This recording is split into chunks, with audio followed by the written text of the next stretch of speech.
Hello everyone, welcome to our YouTube channel Akanksha ji. सब आज के इस वीडियो में हम लोग देखेंगे।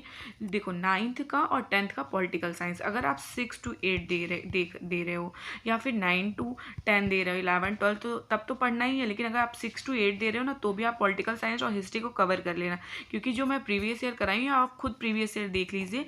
वो 6 to 8 तो बोल रहा है, लेकिन आपको सिर्फ 6 to 8 तक का नहीं पूछेगा, वो 9 10th का भी आपसे एनसीईआरटी एससीईआरटी पूछ रहा है। तो इसमें हम पूरे क्वेश्चन करेंगे चैप्टर वाइज। हमने हिस्ट्री का कंप्लीट कर लिया है, अब इसको हम कंप्लीट कर रहे हैं पॉलिटिकल साइंस 9th और 10th का।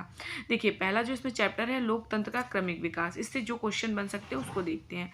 देखो, पहला दिया है लोकतंत्र के बारे में इनमें से कौन सा कथन सही नहीं है, हमें ये बता। देखो, लोकतंत्र में लोगों की अभिव्यक्ति की स्वतंत्रता होती है, बिल्कुल हमें बोलने की आज़ादी है, हमारा यह अधिकार है। आर्टिकल 19 के तहत हमें स्वतंत्रता के अधिकार के तहत बोलने का अधिकार है, ये याद रखिएगा। लोकतंत्र में लोगों को संगठन बनाने का अधिकार है, हाँ, ये आर्टिकल 19 में ही आता है। लोकतांत्रिक देशों में लोगों को विरोध करने की आज़ादी नहीं हो, ऐसा बिल्कुल नहीं भाई। हमें जो चीज़ नहीं पसंद है उसका तो हम विरोध करेंगे ना। जैसे अभी यूपी पुलिस का पेपर कैंसिल करवाया, आरओ एआरओ के लिए धरना वगैरह हो रहा है, तो हम उसके लिए तो विरोध करेंगे ना, नकल होगा तो। इस तरह से इसको याद रखिएगा। अगला क्वेश्चन है, इनमें से किससे लोकतंत्र के विस्तार में मदद मिलती है? तो विदेशी सैनिक तख्ता पलट नहीं, लोगों का संघर्ष, लोगों का संघर्ष का आपसी संघर्ष लोकतंत्र के मतलब विस्तार में मदद मिलती है। तो इसका अगला जो क्वेश्चन दिया वो है इनमें से कौन सा कथन सही है, हमें कौन सा प्राचीन भारत में लोकतंत्र का के प्रमाण नहीं मिलते, ये तो गलत है।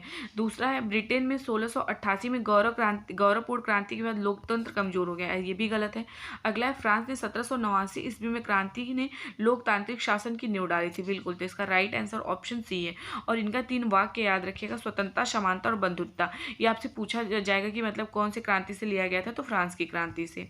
अगला हमारा जो क्वेश्चन है, निम्नलिखित वाक्यांशों में से किसी एक का मतलब कि चुनाव करके इस वाक्य को पूरा करना है। अंतरराष्ट्रीय संगठनों में लोकतंत्र की जरूरत है ताकि दुनिया के सभी देशों के साथ समान व्यवहार हो। तो इसका राइट आंसर ऑप्शन बी है, इसका राइट आंसर ऑप्शन बी होगा। अगला है, हमें देखो इसमें मिलान करना है, अ और ब करके दिया है, इसमें हमें मिलाना है। देखो, इसमें दिखाना है कि कौन सा सुमेलित है, कौन सा सुमेलित नहीं है। पहले तो देखो, इसमें लिच्छवी कहाँ पे था। देखो, लिच्छवी जो है ना, ये प्राचीन भारत में लोकतांत्रिक शासन वाला गणराज्य है। तो इसका पहले का तीसरा हो गया। देखो, पहले का तीसरा मतलब पहले का तीसरा। नेपाल कौन है? नेपाल जो थे ना, राजा अपने अधिकार को छोड़ने पर सहमति दी, नेपाल में ऐसा हुआ है, अभी याद रखिएगा। नेपाल का तो 4th हो गया। और उसके बाद पाकिस्तान कौन है? सैनिक तानाशाही की समाप्ति, हाँ। घाना क्या है? घाना, देखो अब सारे खत्म हो गए तो घाना लास्ट में बढ़ता है, ब्रिटिश औपनिवेशिक शासन से आज़ादी। तो इसको याद रखिएगा। अब हमारे यहाँ से सेकंड चैप्टर स्टार्ट होता है, लोकतंत्र क्या और क्यों। इनमें से कौन सा लोकतंत्र के लिए आवश्यक नहीं है? इसमें हम लोगों के द्वारा चुनी हुई सरकार, ये तो आवश्यक है। चुनाव निष्पक्ष हो, ये तो एकदम सही बात है। न्यायालय पर किसी व्यक्ति का नियंत्रण नहीं, देखो यही गलत पूछा तो गलत का आंसर गलत, कि न्यायालय पर किसी व्यक्ति का नियंत्रण नहीं हो सकता है। तो इसका राइट आंसर ऑप्शन सी होगा। अगला है, आज दुनिया में सबसे बेहतर शासन किसे माना जाता है? तो लोकतांत्रिक शासन, भाई लोकतांत्रिक माना ही जाता है, क्योंकि लोग अगर आप चुनेंगे ना तो वो बहुत सही है, वरना राजा का बेटा राजा होता ही रह जाएगा। तो इसका राइट आंसर ऑप्शन ए है। अगला क्वेश्चन जो है वो है, लोकतांत्रिक एवं गैर लोकतांत्रिक शासन व्यवस्था में अंतर किस आधार पर किया जाता है? तो मतदान के अधिकार के आधार पर, याद रखिएगा। तो इसका राइट आंसर ऑप्शन ए है। अगला हमारा क्वेश्चन है, लोकतंत्र में शासन कौन करते हैं? तो लोकतंत्र में शासन कौन करता है? जनता करता है, अर्थात लोगों द्वारा चुने गए शासक ही सारे प्रमुख फैसले करते हैं। अगला है, सैनिक शासन में शासन की जिम्मेवारी किसके हाथ में होती है? तो सेना या फौज के हाथ में होती है। तो इसका राइट आंसर है ऑप्शन सी। और आपसे ये क्वेश्चन पूछ सकता है, भारत में मतलब सर्वोच्च कमांडर कौन है सेना का? तो वो होते हैं हमारे राष्ट्रपति। अभी हमारी राष्ट्रपति द्रौपदी मुर्मू जी हैं, उनके हाथ में है। अगला है, वर्ष 2005 में बिहार विधानसभा के चुनाव में अनीता भी अपने माता पिता के साथ वोट देने गई थी, लेकिन अनीता को वोट देने से रोक दिया गया। उससे कहा गया कि अभी तुम्हारी उम्र वोट देने की नहीं है। हमें बताइए कि भारत में वोट देने की न्यूनतम उम्र क्या है? तो अभी हमको पता है ये 18, पहले 21 था, लेकिन 61वां संविधान संशोधन हुआ, उसके बाद 18 किया गया। तो इसका राइट आंसर है ऑप्शन सी, 18 वर्ष। अगला हमारा जो क्वेश्चन है, यहाँ आपके सामने कुछ शासन व्यवस्था का प्रारूप है, आप उनके सामने देशों के नाम है जो गलत है, आप मिलान करना है। इसमें देखो, हमें मिलान करना है कौन सा गलत भी है उसे हमें ठीक भी करना है। सैनिक शासन कहाँ पे होता है? सैनिक शासन म्यांमार में है। म्यांमार में याद रखिएगा सैनिक शासन है। सैनिक शासन कहाँ पे है? म्यांमार में है। तो ए का हमारा जो होगा ये होगा पहला वाला, मतलब इसको आप पहला मान लीजिए। ए का हमारा राजाशाही शासन, राजाशाही शासन कहाँ पे है? ये भूटान में है। भूटान हमारा मान लो दूसरा हो गया। और कम्युनिस्ट शासन कहाँ पे है? तो ये चीन में है। चीन में कम्युनिस्ट पार्टी जो है, याद रखिएगा। भारत में हमारे क्या है? यही पहला वाला लोकतांत्रिक, लोकतांत्रिक शासन हमारे यहाँ है, याद रखिएगा। तो इसका राइट आंसर यही इसको मतलब आपको मिलाना है किसमें क्या सही है, याद रखिएगा। अगला हमारा जो क्वेश्चन है, अगला क्वेश्चन है, यहाँ कुछ पार्टियों के चिन्ह है और उनके सामने पार्टी का नाम है। जो गलत है आप हमें बताइए कि इन चिन्हों के में कौन सी पार्टी होगी, हमें बताना है गलत और सही का। देखो पहला दिया है पंजा छाप भारतीय देखो बीजेपी का कमल का फूल है, याद रखिएगा, तो ये तो है ही नहीं। कमल छाप जनता दल यूनाइटेड लालटेन, देखो पहला इसमें पूछ रहा था कौन सा सुमिलित नहीं है, तो पंजा छाप जो था वो सुमिलित नहीं था। अब इसके बारे में हम पूरा देख लेते हैं। पंजा छाप कांग्रेस पार्टी का, कमल छाप भारतीय जनता पार्टी का, लालटेन छाप राष्ट्रीय जनता दल का, तीर छाप जनता दल यूनाइटेड का। ये अभी याद रखिएगा। अगला है, यहाँ आपके सामने 4 तरह के देशों के बारे में सोचना है। आप इन देशों का वर्गीकरण किस तरह करेंगे? इनके सामने लोकतांत्रिक, गैर लोकतांत्रिक मतलब कि एवं पता नहीं लिखे हैं। मतलब इनके सामने क्या क्या नहीं है, लोकतांत्रिक, गैर लोकतांत्रिक एवं पता नहीं लिखे हुए हैं। तो देखो देश पहला क है, जहाँ से शासन लोग अपने प्रतिनिधि के माध्यम से करते हैं। दूसरा ख है, शासन में फैसला लेने की शक्ति केवल सेना को है। ग, जहाँ पुरुषों को मत का महत्व महिलाओं से अधिक है। सब गलत है यार। देश घ मतलब घ है, जहाँ वोट देने का अधिकार सभी लोगों को है।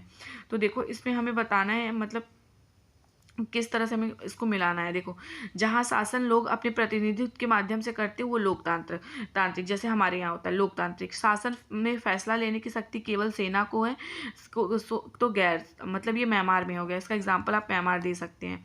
जहाँ पुरुषों को मत का महत्व महिलाओं के मत से अधिक है, तो ये गैर लोकतांत्रिक है। ये गैर लोकतांत्रिक है, याद रखिए, क्योंकि अगर वोट देना है तो सबका बराबर होना चाहिए। अगर जहाँ वोट देने का अधिकार सभी लोगों को नहीं है, जहाँ पे किसी को वोट देने का अधिकार नहीं है, तो ये क्या हुआ? ये भी गैर लोकतांत्रिक ही तो हुआ। अगला हमारा जो क्वेश्चन है वो यहाँ भी 4 अन्य देशों के बारे में सूचनाएं दी गई हैं। इन सूचनाओं के आधार पर देशों का वर्गीकरण किस तरह करेंगे? यहाँ भी इनके आगे लोकतांत्रिक और गैर लोकतांत्रिक नहीं लिखा है। देखो इस तरह के क्वेश्चन आपसे पूछेंगे पॉलिटिकल साइंस में। तो इसमें जो पहला ऑप्शन दिया है देखो देश का दिया हुआ है। इसमें क्या दिया है? चुनाव में एक ही दल के उम्मीदवार खड़े हों। देश ख में दिया है स्वतंत्र आयोग, चुनाव आयोग नहीं है। देश ग में दिया है धर्म के आधार पर मत देने का अधिकार। देश घ में मत देने का बुजुर्गों से को मतलब रोका जाएगा। तो देखो ये भी तो गैर लोकतांत्रिक हुआ। ये गैर लोकतांत्रिक, ये भी स्वतंत्र चुनाव आयोग नहीं है, तब भी ये भी गैर लोकतांत्रिक हो जाएगा। और अगर धर्म के आधार पर ऐसी बात होगी तो फिर ये भी गैर लोकतांत्रिक। और अगर ये मतलब कि बुजुर्गों को देखो सबको वोट देने का अधिकार है, तो सारे गैर लोकतांत्रिक के वो हैं उदाहरण, याद रखिएगा। अगला हमारा क्वेश्चन दिया है, वो दिया हुआ है नीचे मतलब लोकतंत्र के बारे में कुछ गलत वाक्य। हर एक वाक्य में की गई गलती को पहचानें और इस अध्याय में के आधार पर उसे ठीक करके लिखें। देखो इसमें कुछ गलत दिया है, उसमें हमें सही करना है। पहला जो इसमें दिया हुआ है ना, देखो पहला दिया है लोकतांत्रिक शासन में सभी लोगों की भागीदारी हो नहीं सकता क्योंकि सभी व्यक्ति समान नहीं है। देखो फटाक से आपको तो समझ में सब पता है कि सब लोग समान होते हैं, तो पहला ऑप्शन तो हमारा कट गया। लोकतांत्रिक सरकार यदि गलत फैसला ले तो उसे लोग सहज स्वीकार कर लेते हैं। क्यों? अगर कोई गलत फैसला लेगा तो हम उसको कैसे मानेंगे? थर्ड है जिन देशों में चुनाव होता है वहाँ माना जाता है कि वहाँ लोकतांत्रिक शासन व्यवस्था, मतलब कि जिन देशों में चुनाव होता है वहाँ पे ये माना जाता है कि मतलब कि यहाँ पे लोकतांत्रिक व्यवस्था है। देखो हाँ। अगला है लोकतंत्र में सरकार पर नियंत्रण नहीं होती, सरकार फैसला अपनी इच्छा अनुसार लेती है। देखो ऐसा नहीं है, ये भी गलत है। कोई आवश्यक नहीं है कि लोकतंत्र में स्वतंत्र न्यायपालिका हो, ये भी गलत है। देखो तो अब हम सही इसको कैसे करें? सही उसमें सिर्फ एक था जो हमने अभी देखा, ऑप्शन सी। लोकतांत्रिक शासन में सभी लोगों को भागीदारी देने की जरूरत है क्योंकि सभी वोट दे सकते हैं और सभी के वोट का समान मूल्य है। लोकतांत्रिक सरकार यदि गलत फैसला ले तो उसे लोग सहज से स्वीकार नहीं करते, ये भी याद रखिएगा। बाकी ये वाला तो हमने देखा सही था। लोकतंत्र में सरकार पर ये नियंत्रण होती है और यह फैसला अपने इच्छानुसार नहीं ले सकती है। स्वतंत्र न्यायपालिका लोकतंत्र का अनिवार्य लक्षण है। अगला हमारा जो क्वेश्चन है वो है 12 नंबर का। नीचे कुछ वक्तव्य दिए गए हैं, यानी कुछ ऑप्शंस दिए गए हैं, इनमें से लोकतंत्र के खिलाफ किसको मतलब मानते हैं और क्यों? पैनल लोकतंत्र में सभी लोगों को वोट का मूल्य बराबर होता है, ये तो सही है। लोकतांत्रिक सरकार लोगों के कल्याण के लिए कार्य करती है, ये भी सही है। लोकतांत्रिक सरकार ज्यादा मनमानी करती है। देखो हमें इसमें गलत ढूंढना था तो गलत मिल गया, तो इसका राइट आंसर ऑप्शन सी हो, गलत का गलत। अगला हमारा जो क्वेश्चन है ये दिया, बिहार में एक गांव ऐसा है जहां अभी एक भी स्कूल नहीं खुला। इस गांव के लोगों को एक बैठक कर सरकार के ध्यान की ओर दिलाने की कई तरीकों पर विचार किया जाता है। इनमें कौन सा तरीका लोकतांत्रिक नहीं है और क्यों? इसमें पूछ रहा है कौन सा नहीं। देखो, अदालत में शिक्षा पाने के अधिकार को अनिवार्य एवं मौलिक अधिकार को बताते हुए केस दायर किया जाए, बिल्कुल, क्योंकि हमारा जो है मौलिक अधिकार जो है हमें वो शिक्षा का देता है अधिकार। 6 से लेकर 14 वर्ष तक सभी बच्चों को शिक्षा का अधिकार दिया है, ये हमारा अधिकार है। सरकार के खिलाफ जनसभाएं एवं बैठक, बिल्कुल भाई, सरकार नहीं करेगी तो हम उसके खिलाफ करेंगे, क्योंकि हम चूज करते हैं सरकार को। थर्ड है, अपने गांव में अधिकारियों को बंधक बनाया और अभद्र व्यवहार किया, नहीं, यही गलत है। इसमें गलत पूछा था तो गलत का आंसर गलत, ऑप्शन सी। अगला हमारा क्वेश्चन, इनमें से किस कथन को आप लोकतांत्रिक समझते हैं और क्यों? देखो इसमें पहला है ऑप्शन, नेताजी इस बार चुनाव में जो मुझे वोट देगा उसे धोती साड़ी कंबल मुफ्त में दिया जाएगा। देखो ये गलत है। अभी आप चुनाव के बारे में पढ़ेंगे ना एनसीईआरटी में, तो ये सारे गलत चीजें हैं। इसमें इनफैक्ट वो भी लिखा गया है, लोकसभा के चुनाव में सिर्फ 25 लाख से ज्यादा खर्च नहीं होना चाहिए, और जो हमारा विधानसभा होता है उसमें 10 लाख से, लेकिन यहाँ तो सब कुछ पैसे पे ही बिकने लगा है। अगला है मजदूर से किसान। मजदूर से किसान तुम्हारी पत्नी का काम के बदले आधी मजदूरी मिले क्योंकि वह औरत है, ये भी गलत है, क्योंकि नीति निर्देशक तत्व में चाहे पुरुष हो चाहे महिला, सबको बराबर से मतलब कि पेमेंट मिलेगा, ये लिखा हुआ है।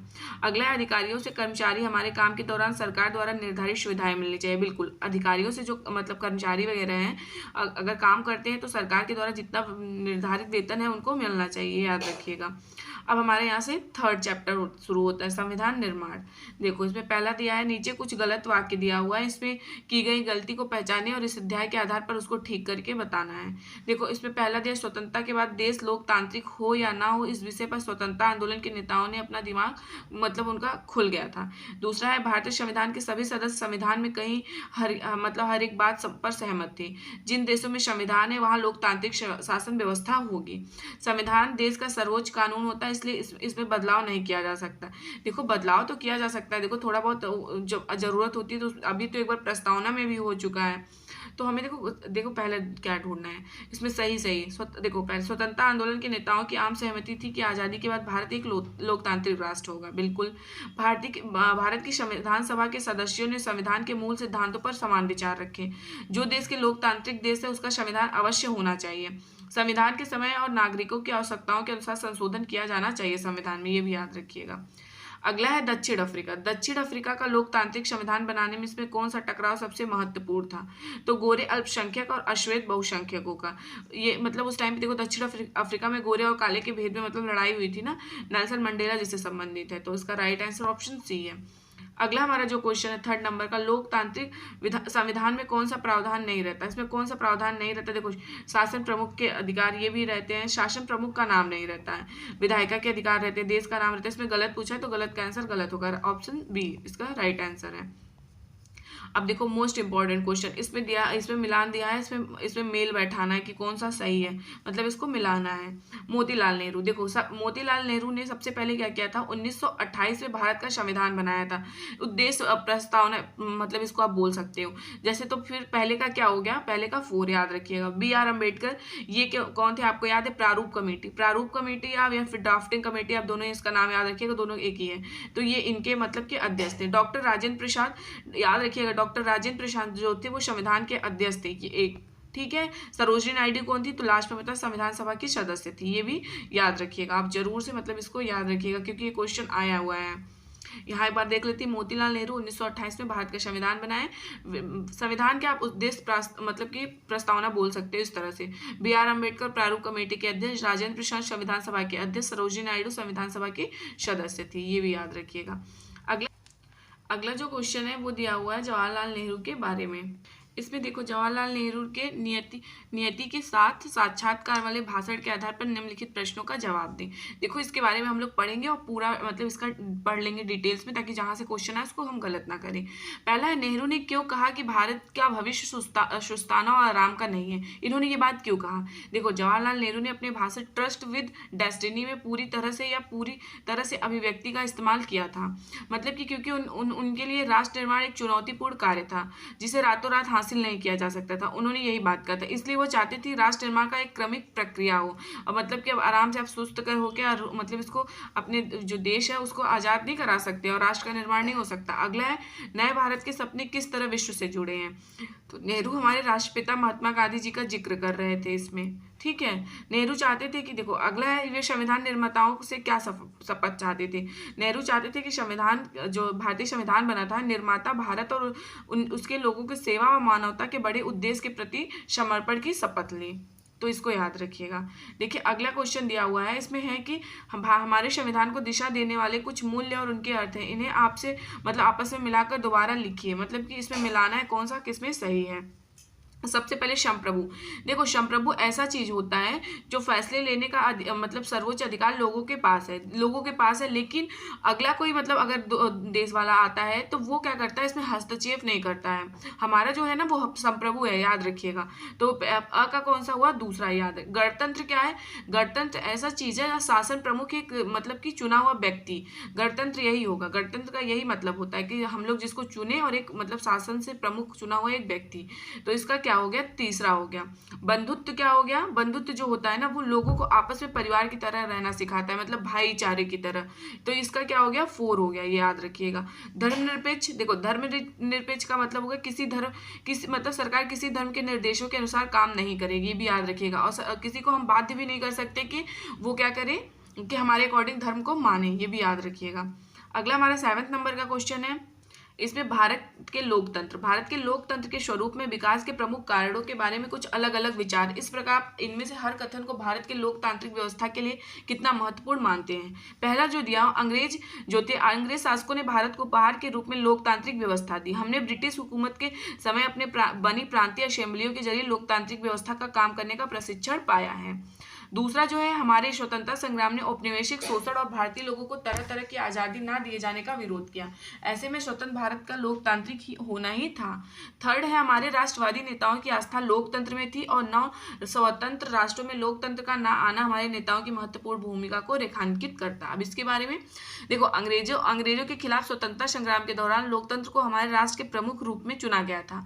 हाँ, भारतीय परिषद अधिनियम के साथ भारतीयों ने परिषदों में भाग लेना शुरू कर दिया, इसलिए उनके अनुभवों ने स्वतंत्र भारत में विधायी संस्थानों का मार्ग प्रशस्त किया, ये भी याद रखिएगा। स्वतंत्रता संग्राम ने औपनिवेशिक शोषण की चुनौती तो दी थी, लेकिन इससे किसी पर कुछ भी थोपे बिना सर्व संपत्ति कानून बनाकर लोकतंत्र के लिए काम किया है। देखो, हमारे स्वतंत्रता संग्राम ने सत्याग्रह और अहिंसा जैसे उपकरणों के साथ रक्तहीन संघर्ष किया है। मतलब कि रक्तहीन का मतलब आप समझ सकते हैं कि बिना रक्त बहाए। ये संघर्ष भारत को अंग्रेजों के चंगुल से मुक्त कराने और भारतीयों को आज़ादी दिलाने के लिए किए गए जिसके वो हकदार थे। अगला हमारा जो क्वेश्चन, निम्नलिखित तथ्यों पर विचार कीजिए, क्या आप उनसे सहमत हैं, अपने कारण बताइए। इसमें देखो कारण बताना है। इसमें क्या है, संविधान के नियमों की हैसियत किसी भी अन्य कानून के बराबर है। यह कथन सही नहीं है, क्योंकि यह संविधान के नियमों का अधिकार किसी भी अन्य कानून की तुलना से में बहुत अधिक है, याद रखिएगा। और दूसरा दिया है, संविधान बताता है कि शासन व्यवस्था के विविध अर्थों का गठन किस तरह होगा। यह भी सही नहीं है, क्योंकि हमारा संविधान यह बताता है कि सरकार के विभिन्न अंगों का गठन कैसे किया जाएगा, ये भी याद रखिएगा। ये दोनों कट गए। तीसरा, नागरिकों के अधिकार और सरकार की सत्ता की सीमाओं का उल्लेख भी संविधान में स्पष्ट रूप में है। यह कथन सत्य है, नागरिकों के अधिकार और सरकार की सत्ता की सीमाओं का उल्लेख संविधान में स्पष्ट रूप से है, ये भी याद रखिएगा। अगला है संविधान, जो डी नंबर का है, संविधान की संस्थाओं की चर्चा करता है, उनके मूल्यों से कुछ लेना देना नहीं है। ये गलत है, क्योंकि संविधान उन संस्थाओं के बारे में चर्चा करता है जिनके माध्यम से विभिन्न मूल्यों को विकसित किया जा रहा है। तो ये भी याद रखिएगा। अगला हमारा क्वेश्चन, निम्नलिखित कथनों पर विचार कीजिए, क्या आप सहमत हैं, अपने कारण को बताइए। पहला ऑप्शन जो दिया हुआ है, भारत एक हिंदू बहुल राष्ट्र, इस कारण हिंदुओं को विशेषाधिकार प्राप्त है। ऐसा कुछ नहीं। देखो, एक चीज तो सही है, यहाँ पे हिंदू ज्यादा रहते हैं, लेकिन यहाँ पे हिंदू हो गए, मुस्लिम हो गए, ईसाई, पारसी जो भी हैं, इसीलिए तो भारत विविधताओं का देश है, सबको समान अधिकार प्राप्त है, ये याद रखिएगा। तो इसका राइट आंसर मतलब ये गलत हो जाएगा। अगला, भारत एक गणराज्य क्योंकि यहाँ राष्ट्रपति का पद वंशानुगत है। देखो, ये भी गलत है। भारत हमारा गणतंत्र है यार, लेकिन यहाँ पे क्या है, लोकतंत्रात्मक शासन होती है हमारे यहाँ पे, और यहाँ पे कोई मतलब ये नहीं है। अब किसी का वो नहीं होता, राजा का बेटा राजा नहीं होता, ये भी याद रखिएगा। अगला है, नागरिकों के साथ उनकी जाति, धर्म और लिंग के आधार पर भेदभाव नहीं किया जा सकता। बिल्कुल, ये हमारे मौलिक अधिकार में कहा गया है, ये याद रखिएगा। अगला जो ऑप्शन है ये कानून की समझ से सभी लोग समान है। बिल्कुल, कानून की समझ सभी लोग समान है। क्या वास्तव में ऐसी स्थिति है? हाँ, सभी, कोई अमीर गरीब नहीं, सबके लिए समान चीजें हैं। अगला हमारा 10 नंबर का क्वेश्चन है, भारतीय संविधान की निम्नलिखित में कौन सी विशेषता नहीं है? देखो, पहला विशालतम और व्यापक संविधान, ये तो है धर्मनिरपेक्षता, मूल अधिकार और हमारे मौलिक कर्तव्य। साम्यवादी शासन नहीं है, यहाँ पे साम्यवादी शासन व्यवस्था को नहीं अपनाया गया, तो इसका राइट आंसर ऑप्शन डी है। अब हमारा आता है चुनावी राजनीति। यहाँ से क्वेश्चन जो बनते हैं उसको हम देखते हैं। चुनाव क्यों जरूरी है, इसके बारे में कौन सा वाक्य सही नहीं है वो बताना। देखो, लोग चुनाव अपनी पसंद के उम्मीदवार का चुनाव करते हैं। हाँ देखो, हम वोट तो अपनी पसंद का ही देते हैं, जिनको मतलब वोट देना है। अगला है, चुनाव लोगों के सरकार के कामकाज का मूल्यांकन करने का अवसर प्रदान करता है, ये भी सही है। चुनाव लोगों की आकांक्षाओं को मतलब फलीभूत होने का अवसर प्रदान करता है, ये भी सही है। चुनाव न्यायपालिका के कामकाज में हस्तक्षेप करने का अवसर प्रदान करता है, यही गलत है। इसका राइट आंसर ऑप्शन डी है। चुनाव न्यायपालिका के कामकाज में हस्तक्षेप करने का अवसर प्रदान करता है, ये गलत है, याद रखिएगा। अगला जो क्वेश्चन है ये है, भारत के चुनाव लोकतांत्रिक यह बताने के लिए कौन सा वाक्य उपयुक्त कारण मतलब नहीं है। इसमें बताना है कि कौन सा ऐसा चीज़ है जो लोकतांत्रिक बताता है और ये मतलब कारण नहीं है। भारत दुनिया के सबसे ज़्यादा मतदाता नहीं है, ये तो कोई बात नहीं है।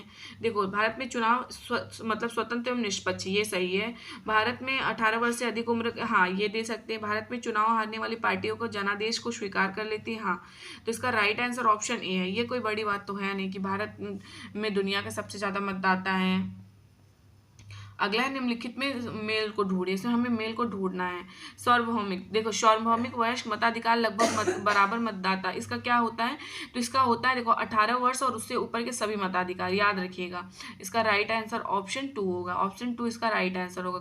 दूसरा, कमजोर वर्गों के प्रतिनिधित्व ऊपर के सभी मताधिकार, तो अनुसूचित जातियों के लिए जो सीट आरक्षित की गई है, याद रखिएगा, लोकसभा में भी विधानसभा में भी आरक्षित की गई है, तो इसका क्या होगा? इसका जो राइट आंसर होगा अनुसूचित जातियों के लिए 4 होगा इसका। खुली राजनीतिक प्रतिद्वंदिता या चुनाव लड़ने की आज़ादी, ये कौन? सभी को पार्टी बनाने या चुनाव लड़ने की आज़ादी है, याद रखिएगा, तो इसका 3 हो जाएगा। एक मत एक मोल सीटों का आरक्षण किसमें? हर चुनाव क्षेत्र में लगभग बराबर होता है, तो ये 1 हो गया। तो इसका मेल इस प्रकार है, याद रखिएगा। अगला जो क्वेश्चन दिया हुआ है, चुनाव जब होता है, चुनाव के समय चुनाव आयोग की निम्न भूमिकाओं में से असहमत है। देखो, कौन सा ऐसा मतलब की भूमिका है जो असहमत है? इसमें मतलब गलत ढूंढना। इस तरह से आप जैसे आप असहमत, नहीं, ये सब मिले तो आप उसके सामने गलत लिख लिया करिए, क्योंकि फिर हम कंफ्यूज हो जाते हैं। अगला है, फोटो पहचान पत्र एवं अन्य निर्धारित पहचानों के आधार पर ही मतदान दे। हाँ देखो, हम वोट देने जाते हैं, जैसे गाँव में हो गया या फिर कहीं पर भी जाते हैं, तो हम लोग पहचान पत्र लेके जाते हैं ना अपना, और आधार कार्ड वगैरह भी लेके जाते हैं। और चुनाव में सरकारी तंत्र के दुरुपयोग पर रोक लगाना, ये भी सही है। चुनाव आयोग के राजनीतिक दलों के उम्मीदवार तय करने में हस्तक्षेप करना चाहिए, यही गलत है, क्योंकि कोई हस्तक्षेप नहीं कर सकता। हमारा जिसको मन होगा हम वोट देंगे, जो मन होगा वो करेंगे। चुनाव आयोग मतदाताओं के साथ मतदान अधिकारियों की भी सुरक्षा करे, बिल्कुल, तो ये भी सही है। इसमें गलत पूछा था तो गलत का आंसर गलत, इसका राइट आंसर ऑप्शन सी हुआ। अगला हमारा जो क्वेश्चन है, इस अध्याय से प्राप्त जानकारियों के आधार पर निम्नलिखित राय के पक्ष में 2 तथ्य प्रस्तुत कीजिए। पहला जो है, देखो अब इसमें दिया हुआ है, इसमें हमें पक्ष प्रस्तुत करना है। सत्ताधारी पार्टी के लिए चुनाव जीतना आसान होता है, नहीं, यह निष्कर्ष सही नहीं है, क्योंकि यह निष्कर्ष जो है सही नहीं है। एक चुनाव में सत्तारूढ़ दल अगले चुनाव में सत्ता खो देता है। चुनाव प्रचार में अत्यधिक धन खर्चा करने के बाद भी उम्मीदवार हार जाते हैं, हमने गाँव में देखा है इसको, प्रधान वाले चुनाव में। अगला है, चुनाव निष्पक्ष एवं स्वतंत्र हो, इसके लिए जनता की भागीदारी होनी चाहिए। हाँ, ये निष्कर्ष सही है, याद रखिएगा। चुनाव आयोग, देखो चुनाव आयोग को देश में स्वतंत्र और निष्पक्ष चुनाव द्वारा सकने लायक पर्याप्त अधिकार नहीं है, ये तो गलत है, क्योंकि सबको निष्पक्ष चुनाव कराना है, तो इसमें सही तो हमें मिल, गलत भी हमें मिल चुका है। अगला हमारा 6 नंबर का जो क्वेश्चन है वो दिया हुआ है कि वीरा सिंह सैफुद्दीन ऐसी उम्मीदवार है जो आपराधिक मामले में अदालत के देश से जेल में बंद है। न्यायालय के अंतिम फैसले के नहीं आने से उसकी उम्मीदवारों के चुनाव आयोग को वैध मानना पड़ता है। ऐसी स्थिति में लोगों को क्या करना चाहिए? मतलब कोई आदमी जैसे गुंडा मामले टाइप का, जेल में फिर भी जबरदस्ती वोट जीता, बहुत अभी ऐसा सब चल रहा है, तो क्या करना चाहिए? उसकी आपराधिक छवि होने के कारण लोगों को मत नहीं देना चाहिए, तो इसका राइट आंसर ऑप्शन बी है, यही इसका राइट आंसर ऑप्शन बी है। अगला है संसदीय, हमारा 5वां चैप्टर यहाँ से शुरू होता है, संसदीय लोकतंत्र की संस्थाएं। अब पहला क्वेश्चन दिया है, अगर आपको भारत का राष्ट्रपति चुना जाए तो आप निम्नलिखित में कौन सा फैसला खुद कर सकते हैं? अपनी पसंद के व्यक्ति को प्रधानमंत्री चुन सकते हैं, ऐसा है ही नहीं। लोकसभा में बहुमत वाले प्रधानमंत्री को उसके पद से हटा सकते हैं, ये सब तो है ही नहीं। दोनों सदनों द्वारा पारित विधेयक पर पुनर्विचार के लिए कह सकते हैं, याद रखिएगा। तो इसका राइट आंसर ऑप्शन सी है। अगला है, निम्नलिखित में कौन राजनैतिक कार्यपालिका का हिस्सा होता है? राजनैतिक कार्यपालिका का हिस्सा गृह मंत्री होता है, तो इसका राइट आंसर ऑप्शन सी है। अगला है हमारा 3rd नंबर का क्वेश्चन, न्यायपालिका के बारे में निम्नलिखित में कौन सा बयान गलत है? इसमें देखो, संसद द्वारा पारित कानून के सर्वोच्च न्यायालय को मंजूरी जरूरत होती है। देखो, संसद द्वारा पारित प्रत्येक कानून को सर्वोच्च न्यायालय की मंजूरी की आवश्यकता नहीं होती है, तो इसमें गलत तो गलत, तो इसका राइट आंसर ऑप्शन है। क्योंकि देखो, न्यायपालिका कार्यपालिका से स्वतंत्र होती है, ये भी याद रखिएगा। अगर कोई कानून संविधान की भावना के खिलाफ है तो न्यायपालिका उसे अमान्य घोषित कर सकती है, ये भी याद रखिएगा। अगला है, निम्नलिखित में राजनीतिक संस्थाओं में कौन सी संस्था देश के मौजूद कानून में संशोधन कर सकती है? तो कौन करता है? याद रखिएगा, संसद करती है। संसद जो है ना, वो कोई भी संस्था हो गया किसी चीज में, वही से संशोधन करती है, तो इसका राइट आंसर ऑप्शन डी होगा। आपको सर्वोच्च न्यायालय वगैरह सब दिया रहेगा। देखो, उच्च मंत्रालय की पहचान करें, निम्नलिखित समाचार मतलब कि निम्नलिखित समाचार जारी किया गया होगा। इसमें हमें बताना है कौन सा सही है। पहला जो ऑप्शन दिया हुआ है, देश से जूट का निर्यात बढ़ाने के लिए एक नई नीति अपनाई जा रही है, तो ये किसका, जूट वगैरह किसका, ये वाणिज्य और उद्योग का मामला है, तो ये क्या हो गया, फोर्थ हो गया। ग्रामीण इलाकों में टेलीफोन सेवाएं सुलभ कराई जाएंगी, ये किसका मतलब काम हो गया? तो ये जो है काम ना किसका हो चुका है, तो ये जो काम है ये है, तो ये संचार और सूचना मामले का काम है। सार्वजनिक वितरण की प्रणाली के तहत बिकने वाले चावल और गेहूं की कीमतें कम की जाएगी, किसका काम है? तो ये कृषि खाद्यान्न और सार्वजनिक वितरण का काम है। पल्स, देखो पल्स पोलियो हो गया, अभियान शुरू की जाए, भत्ते बढ़ाए जाएंगे, किसका काम है? तो ये स्वास्थ्य मंत्रालय का कार्य है, ये भी याद रखिएगा। अगला जो क्वेश्चन है, देश की विधायिका कार्यपालिका और न्यायपालिका में उस राजनीतिक संस्था का नाम बताइए जो निम्नलिखित मामलों में अधिकारों का इस्तेमाल करती है। जैसे देखो, सड़क सिंचाई जैसे बुनियादी ढांचों के विकास और नागरिकों के विभिन्न कल्याणकारी गतिविधियों पर पैसा कितना खर्च किया जाएगा, तो इसका राइट आंसर ऑप्शन ए है। देखो, इसके बारे में हम लोग देख लेते हैं। देखो, सड़क सिंचाई जैसे बुनियादी ढांचों के विकास, नागरिकों को विभिन्न कल्याणकारी गतिविधियों पर कितना पैसा खर्च किया जाएगा, सब लोकसभा, और लोकसभा के अंदर वित्त मंत्रालय का कार्य है। और स्टॉक एक्सचेंज को नियमित करने संबंधी कानून बनाने की कमेटी के सुझाव पर विचार विमर्श कौन करता है? तो संसद करती है। दो राज्य सरकारों के बीच कानूनी विवाद पर निर्णय लेती है, तो ये सुप्रीम कोर्ट लेती है। भूकंप पीड़ितों की राहत के प्रयास के बारे में सूचना मांगती है, तो कार्यपालिका मांगती है, ये भी याद रखिएगा। अगला हमारा जो क्वेश्चन है वो है, भारत का प्रधानमंत्री सीधे जनता द्वारा क्यों नहीं चुना जाता? निम्नलिखित पर 4 जवाबों में से सही को चुनकर अपनी पसंद के पक्ष के बारे में कारण बताइए। बताना है कौन सा सही है, सबसे बड़ी बात यह है। संसदीय लोकतंत्र में लोकसभा में बहुमत वाली पार्टी का नेता ही प्रधान बन सकता है, बिल्कुल। संसदीय लोकतंत्र में जो लोकसभा के बहुमत पार्टी का जो नेता होता है वही बनता है, तो प्रधानमंत्री बनते हैं, तो इसका राइट आंसर है ऑप्शन ए। यह प्रावधान इसलिए किया गया ताकि किसी पार्टी के नेता के पास पीएम बनने से पहले बहुमत हो, ये भी याद रखिएगा। अब हमारे यहाँ से 6वां चैप्टर शुरू होता है, लोकतांत्रिक अधिकार। मौलिक अधिकारों के रक्षक के रूप में कौन कार्य करता है? तो सर्वोच्च न्यायालय तथा उच्च न्यायालय। सर्वोच्च न्यायालय तथा उच्च न्यायालय मौलिक अधिकारों के रक्षक के रूप में कार्य करते हैं। अगला क्वेश्चन है, किस अधिकार को मूल अधिकार की श्रेणी से निकाल दिया गया? तो याद रखिएगा, संपत्ति के अधिकार को 300 के तहत अब इसको कानून का मतलब बना दिया गया, कानून का अधिकार बना दिया गया, याद रखिएगा। वैधानिक अधिकार या फिर कानून का, ये याद रखिएगा। अगला है, आपातकाल में नागरिकों के मौलिक अधिकार। आपातकाल में जो नागरिकों का मौलिक अधिकार होता है ना, कुछ मौलिक अधिकार स्थगित किए जाते हैं, लेकिन कौन से नहीं किए जाते? तो आर्टिकल 20 और 21 स्थगित नहीं किए जाते, ये भी याद रखिएगा। तो इसका राइट आंसर ऑप्शन ए होगा, इसका राइट आंसर ऑप्शन ए होगा। अगला हमारा जो क्वेश्चन है, इनमें से कौन सी स्वतंत्रता भारतीय नागरिक को नहीं है? मतलब कौन सी स्वतंत्रता जो है वो भारतीय नागरिक को नहीं है? तो देखो, संविधान के केंद्रीय मूल्यों का विरोध करने की स्वतंत्रता, यही तो नहीं है, बाकी तो सब कुछ हमें है, बोलने की, आलोचना करने की, विद्रोह करने की, लड़ने भिड़ने सबका है, तो इसका राइट आंसर ऑप्शन डी है। अगला हमारा जो क्वेश्चन है 5th नंबर का, भारत का संविधान में से कौन सा अधिकार देता है? भारत का संविधान अपनी संस्कृति की रक्षा का अधिकार देता है, तो इसका राइट आंसर ऑप्शन सी है। अगला हमारा क्वेश्चन है, निम्नलिखित में कौन सा अधिकार स्वतंत्रता संबंधित अधिकार है? मतलब कौन सा अधिकार है जो स्वतंत्रता संबंधित? तो भाषण तथा विचार व्यक्त करने का अधिकार, ये स्वतंत्रता संबंधित अधिकार है, याद रखिएगा। अगला हमारा जो क्वेश्चन, निम्नलिखित में से प्रत्येक के बारे में बताइए वह सही है, कौन सा मतलब सही है या गलत है? भारत में सभी अधिकारियों की रक्षा न्यायपालिका करती है। देखो, भारत में सभी अधिकारियों की रक्षा न्यायपालिका करती है। अनुच्छेद 32 के तहत सर्वोच्च न्यायालय तथा अनुच्छेद 226 के तहत आप उच्च न्यायालय का संरक्षण प्रदान कर सकते हैं, ये भी याद रखिएगा। तो ये तो सही है। अगला है, हम सिर्फ परंपरागत पेशा को चुनने का अधिकार, ऐसा नहीं, हमें मतलब कोई भी हम पेशा कर सकते हैं, जो भी हमें जॉब करना है, कुछ भी करना है अपने जीवन चलाने के लिए हम कर सकते हैं, कोई जॉब छोटा बड़ा नहीं होता है। अगला है, हमें सिर्फ उसी प्रदेश में रहने का अधिकार जिसमें हम जन्म लिया, ऐसा नहीं, हमें कहीं भी रहने का अधिकार है किसी भी क्षेत्र में, जैसे हो गया आर्मी वार्मी वाले एरिया छोड़ के, बाकी हम आराम से रह सकते हैं, अपना निवास कर सकते हैं। तो अगला है, विचार अभिव्यक्ति की स्वतंत्रता का मतलब किसी व्यक्ति को कुछ बोल देने के अधिकार से है। देखो, इसका मतलब ये नहीं है, इसकी मतलब ये युक्ति प्रतिबंध आरोपित है, मतलब कि विचार अभिव्यक्ति की स्वतंत्रता का मतलब है हमें कुछ भी बोल देने का अधिकार प्राप्त नहीं है। अब यहाँ से हम क्लास 10th का देखते हैं। देखिए, पहला जो इस चैप्टर है उसका नाम है लोकतंत्र में सत्ता की साझेदारी। इसमें पहला क्वेश्चन है, सामाजिक विभाजनों को संभालने के संदर्भ में इनमें से कौन सा बयान लोकतांत्रिक व्यवस्था पर लागू नहीं होता। देखो, लोकतंत्र में राजनीतिक प्रतिद्वंद्विता के चलते सामाजिक विभाजनों की छाया राजनीति पर भी पड़ता है, ये तो सही है। लोकतंत्र में विभिन्न समुदायों के लिए शांतिपूर्ण ढंग से अपने शिकायत जारी करना संभव है। लोकतंत्र सामाजिक विभाजनों को हल करने का सबसे अच्छा तरीका है, ये भी सही है। देखो, उसमें हमें गलत ढूंढना है ना, तो गलत का आंसर गलत ही होगा, तो ऑप्शन डी, लोकतंत्र में सामाजिक विभाजनों के आधार पर समाज के विखंडन की ओर ले जाता है, ये तो गलत है। अगला जो क्वेश्चन दिया, निम्नलिखित 3 बयानों पर विचार कीजिए। इसमें 3 बयान दिया है, उसमें विचार करना है कौन सा सत्य है, सत्य में हमें बताना है। देखो, पहला, जहाँ सामाजिक अंतर एक दूसरे से टकराते वहाँ सामाजिक विभाजन होता है, बिल्कुल यह संभव है एक व्यक्ति की कई पहचान हो, ये भी सही है। तो इसका राइट आंसर ऑप्शन बी है, क और ख सही है। ग है, इस सिर्फ भारत बड़े देशों में सामाजिक विभाजन होते हैं, ऐसा नहीं, सब जगह होता है। तो इसका राइट आंसर ऑप्शन बी हुआ इस प्रकार। अगला हमारा जो क्वेश्चन है, निम्नलिखित व्यक्तियों में कौन लोकतंत्र में रंग भेद के विरोधी नहीं थे। लोकतंत्र के में रंग भेद के विरोधी, देखो, किंग मार्टिन लूथर भी थे, याद रखिएगा, इनका क्वेश्चन आया हुआ था बीपीएससी। महात्मा गांधी जी भी थे, ओलंपिक धावक टॉम्पी स्मिथ एवं जॉन कॉलिंस भी थे, लेकिन कौन नहीं थे, तो जेड गुडी नहीं थे, ये भी याद रखिएगा। तो इसका राइट आंसर जेड गुडी जो थे वो नहीं थे।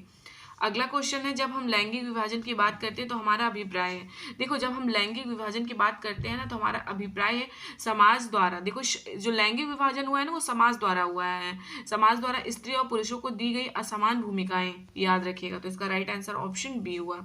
भारत में यहाँ औरतों के लिए आरक्षण की व्यवस्था है। भारत में मतलब कहाँ पे औरत के लिए मतलब आरक्षण की व्यवस्था है, तो पंचायती राज संस्थाएं में 38% के आरक्षण की व्यवस्था की गई है। अब देखो, अभी आप एक और याद रखिएगा, लोकसभा में भी अब 33% का होगा, लोकसभा में और विधानसभा में। अभी नारी शक्ति वंदन अधिनियम एक्ट पास हुआ है ना, उसको भी याद रखिएगा, तो अब थोड़ा सा उसको याद रखिएगा। अगला क्वेश्चन है, गैर सांप्रदायिकता जो है राजनीति के अर्थ में संबंधित निम्न कथनों पर गौर करें, सांप्रदायिक राजनीति पर किस प्रकार आधारित होते हैं। देखो, पहला तो जो है, ये एक धर्म दूसरे से श्रेष्ठ है। जब देखो, सांप्रदायिकता इसीलिए शुरू होता है ना, जब ये लोग सोचने लगते हैं कि हमारा धर्म इनसे श्रेष्ठ है, ये तो सही है। विभिन्न धर्मों के लोग समान नागरिक रूप में खुशी के साथ रहते हैं। देखो, इसमें लड़ाई की बात बोली है। एक धर्म के अनुयायी एक समुदाय बनाते हैं, हाँ, इसका राइट आंसर ऑप्शन सी होगा, याद रखिएगा। देखो, अगला हमारा जो क्वेश्चन दिया हुआ है, ये दिया हुआ है कि भारतीय संविधान के बारे में निम्नलिखित में कौन सा कथन सत्य है। यह धर्म के आधार पर भेदभाव की मनाही करता है, बिल्कुल ये तो सही बात है। यह जो है एक धर्म को राजकीय धर्म बनाता है, यही देखो, इसमें गलत पूछा है, नहीं होना चाहिए, ठीक है। यह कभी नहीं मनाता, आप कोई भी धर्म मानो, कुछ भी करो, ये सब अधिकार आपको कोई राज नहीं बताएगा कि आपको ये अधिकार मानना है, वो अधिकार मानना है। तो इसका गलत का आंसर गलत हो गया। अगला हमारा सूची 1 को सूची 2 से मिलाना है, याद रखिएगा। इसमें पहला सूची और दूसरा सूची दिया है। अधिकारों और अवसरों के मामले में स्त्री और पुरुष की बराबरी आने वाला व्यक्ति, तो इसको क्या कहेंगे, तो नारीवाद कहेंगे, नारीवाद, याद रखिएगा। दूसरा, पहले का दूसरा हो गया।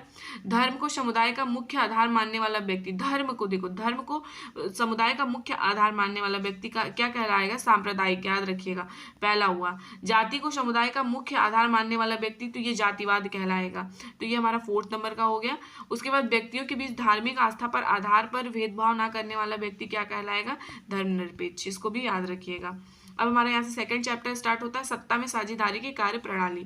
संघ राज्य की विशेषता नहीं, संघ राज्य की विशेषता कौन सी नहीं है, इकहरी शासन व्यवस्था संघ राज्य की। देखो, इससे जो हमारा संविधान जो है ना, वो पहली बात लिखित संविधान है, शक्तियों का विभाजन, सर्वोच्च न्यायालय, लेकिन देखो, इकहरी शासन व्यवस्था संघ राज्य की विशेषता नहीं है। संघीय शासन व्यवस्था में सर्वोच्च सत्ता केंद्रीय प्राधिकार और उसकी विभिन्न अनुपातिक इकाइयों के बीच बटी है। अगला क्वेश्चन है संघ सरकार का उदाहरण है, संघ सरकार का उदाहरण अमेरिका है, याद रखिएगा। अगला हमारा क्वेश्चन है, इसमें दिया है निम्नलिखित में कौन सा सही है, हमें ये बताना है। सत्ता में साझेदारी सही है क्योंकि यह विविध को अपने ओर में समेट लेती है, हाँ ये सही है। देश की एकता को कमजोर करती है, देखो गलत, ये सारे गलत है, लेकिन सही क्या है, ये विविधता को अपने में समेट लेती है। अगला हमारा यहाँ से थर्ड चैप्टर शुरू होता है, लोकतंत्र में प्रतिस्पर्धा एवं संघर्ष। अगला इसमें दिया है वर्ष 1975 में भारतीय राजनीति में किस लिए माना जाता है। 1975 में जो भारतीय राजनीति है किस लिए जाना जाता है या फिर माना जाता है, किस लिए माना जाता है, देश के अंदर आपातकाल लागू हुआ था, याद रखिएगा। देश के अंदर उस टाइम पे आपातकाल लागू हुआ था 1975 में, इसका राइट आंसर ऑप्शन सी है। अगला है भारतीय लोकतंत्र में सत्ता के विरुद्ध जन आक्रोश किस दशक में प्रारंभ हुआ था, तो ये 1970 के दशक में, इसका राइट आंसर ऑप्शन बी है। अगला क्वेश्चन जो है, बिहार में संपूर्ण क्रांति का नेतृत्व निम्नलिखित में से किसने किया था, तो संपूर्ण क्रांति का नेतृत्व जयप्रकाश नारायण ने किया था, तो इसका right answer option D. Nitish Kumar तो बिहार के चीफ मिनिस्टर है, याद रखिएगा। अगला क्वेश्चन है, भारत में हुए 1977 में आम चुनाव में किस पार्टी को बहुमत मिला था। 1977 में आम चुनाव में किस पार्टी को बहुमत मिला था, तो जनता पार्टी को, इसका राइट आंसर ऑप्शन बी है, जनता पार्टी को। अगला है, चिपको आंदोलन निम्नलिखित में किससे संबंधित नहीं है। देखो किससे संबंधित नहीं है ये आपको बताना है, तो अंगूर के पेड़ काटने की अनुमति से, इससे संबंधित थोड़ी है चिपको आंदोलन, तो इसका राइट आंसर ऑप्शन ए है। अगला हमारा जो क्वेश्चन है, दलित पैंथर्स के कार्यक्रम निम्नलिखित में कौन संबंधित नहीं है। दलित पैंथर जो था इसके कार्यक्रम में कौन संबंधित नहीं है, तो दलित सेना का गठन, इसका राइट आंसर है ऑप्शन बी। अगला हमारा 7 नंबर का क्वेश्चन है, निम्नलिखित में कौन भारतीय किसान के यूनियन के प्रमुख नेता थे, तो महेंद्र सिंह टिकैत, याद रखिएगा इनसे क्वेश्चन आ चुका है। महेंद्र सिंह टिकैत जो थे भारतीय किसान यूनियन के प्रमुख नेता थे। अगला है, ताड़ी विरोध आंदोलन निम्नलिखित में किस प्रांत में शुरू हुआ है, तो ये बिहार में हुआ था, तो इसका राइट आंसर ऑप्शन ए है। अगला क्वेश्चन, नर्मदा घाटी परियोजना किस राज्य से संबंधित है, तो गुजरात, महाराष्ट्र, मध्य प्रदेश से, तो इसका राइट आंसर ऑप्शन डी है। अगला है, सूचना के अधिकार आंदोलन की शुरुआत कहाँ से हुई थी, तो याद रखिएगा राजस्थान से, तो इसका राइट आंसर ऑप्शन ए है। अगला क्वेश्चन है, सूचना के अधिकार संबंधित कानून कब बना, तो 2005 में बना, तो इसका राइट आंसर ऑप्शन बी है। अगला है, नेपाल में सप्तदलीय गठबंधन का मुख्य उद्देश्य क्या था, तो इसका सर्वदलीय सरकार की स्थापना करना, तो इसका राइट आंसर ऑप्शन डी है। अगला क्वेश्चन, बोल्विया में जन संघर्ष का मुख्य कारण क्या था। बोल्विया में जन संघर्ष का मुख्य कारण जो था पानी की कीमत में वृद्धि, तो इसका राइट आंसर ऑप्शन ए है। अगला, श्रीलंका देश कब आजाद हुआ। श्रीलंका देश जो है ना वो ये कब आजाद हुआ था, तो 1948 में, इसका राइट आंसर है ऑप्शन बी, स्वतंत्र राष्ट्र बना था। अगला है, राजनीतिक दल का आशय क्या है। राजनीतिक दल का आशय व्यक्तियों के समूह से।